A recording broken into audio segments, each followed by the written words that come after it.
Hello everyone, আসসালামু আলাইকুম ওয়া রাহমাতুল্লাহি ওয়া বারাকাতুহু। সবাই কেমন আছেন? আলহামদুলিল্লাহ। এই মুহূর্তে আমি উপস্থিত আছি আমাদের প্রিয় নবী হযরত মুহাম্মদ সাল্লাল্লাহু আলাইহি ওয়াসাল্লাম যে মসজিদটিতে সে প্রথম জুমা নামাজ আদায় করেছিলেন, সেই মসজিদের নাম হচ্ছে মসজিদে আতিকা। তো আলহামদুলিল্লাহ এই মসজিদের সম্পর্কে আমি যতটুকু জানি ততটুকু বলার চেষ্টা করব। জুমার নামাজ অতি গুরুত্ব একটি আমল। পবিত্র কোরআনে জুমা নামে একটি স্বতন্ত্র সূরা আছে, সেটি ৬২ নম্বর সূরা। তাতে জুম্মার নামাজের গুরুত্ব বর্ণনা করে আল্লাহ বলেছেন, হে বিশ্বাসীরা, জুমার দিন যখন নামাজের জন্য ডাকা হয় তখন তোমরা আল্লাহকে মনে রেখে তাড়াতাড়ি করবে ও কেনাবেচা বন্ধ রাখবে, এই তোমাদের জন্য ভালো যদি তোমরা বোঝো।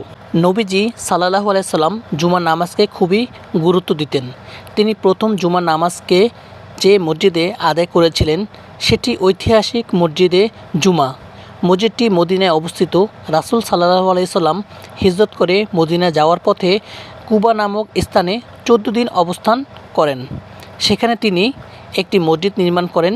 ঐতিহাসিক এই মসজিদের নাম মসজিদে কুবা। মদিনায় মসজিদে নববী থেকে এর দূরত্ব প্রায় 5 কিলোমিটার। নবী করিম সাল্লাল্লাহু আলাইহি সাল্লাম কুবা থেকে মদিনায় রওনা দেন। সেদিন বারে ছিল জুমাবার। নবী করিম সাল্লাল্লাহু আলাইহি সাল্লাম মদিনার পথে কিছু দূর যাওয়ার পথে বনি সালেম বিন আউফ মহল্লায় পৌঁছলে সেখানে জোহরের ওয়াক্ত হয়। তখন তিনি সেখানে সাহাবাদের সঙ্গে নিয়ে জুমার নামাজ আদায় করেন। সেখানে 100 জন মুসল্লি শরীক হন। এটি ইতিহাসের জুমার নামাজ। পরবর্তীতে সেখানে একটি মসজিদ নির্মাণ করা হয় এবং তার নাম রাখা হয় মসজিদে জুমা। নবী করিম সাল্লাল্লাহু আলাইহি সাল্লাম এর স্মৃতিধন্য এই মসজিদের আরেক নাম মসজিদে আতিকা।